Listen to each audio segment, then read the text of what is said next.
আমাদের পার্টিকে ভোট দিয়েছে, তাহলে আমরা প্রত্যেক মায়েদেরকে প্রত্যেক মাসে 1,500 থেকে বাড়িয়ে 2,500 দেবো। তাই আমাদেরকে ভোট দিন, ভোট দিন। এইসব মিথ্যে প্রতিশ্রুতি দিয়ে এরা যে আর কতটা নিচে নামবে কে জানে। কেন ভাই এরকম কেন বলছিস? কেন বলছি, তুই কি জানিস 2025 সালে দিল্লি বিধানসভা নির্বাচনের সময় এরা বলেছিল প্রত্যেকটা মা বোনকে 2,500 টাকা করে দেবে, যেটার এখনো বাস্তব রূপ দিতে পারেনি। কি কি বলছিস সব?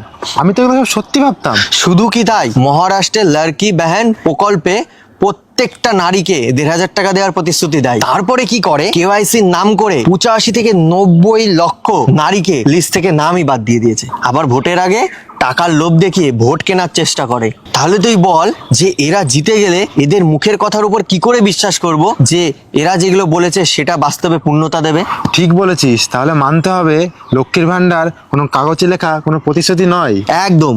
আর এটা এমন একটা প্রকল্প যেটা বাংলার প্রত্যেকটা নারী প্রত্যেক মাসে সরাসরি পাচ্ছে। আর যেটা 2021 সালে জেনারেলদের 500 আর এসসিদের 1000 ছিল, সেটা এখন বেড়ে গিয়ে জেনারেলদের 1,500 আর এসসিদের 1700 দিচ্ছে। আর এই সুবিধা আমাদের রাজ্যের 2 থেকে 2.5 কোটি নারীর কাছে সোজা পৌঁছে গেছে। এটা ঠিক বলেছিস।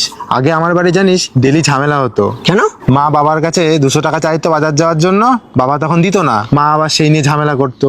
কিন্তু এখন মা 1 টাকাও চায় না, আর ঝামেলাও হয় না, শান্তিতেই আছি। তাহলে এবার তুই বিচার কর, ভোটটা কাকে দিবি? যে মুখে প্রতিশ্রুতি দিচ্ছে, না যে প্রতিশ্রুতিগুলো বাস্তবে রূপ দিচ্ছে?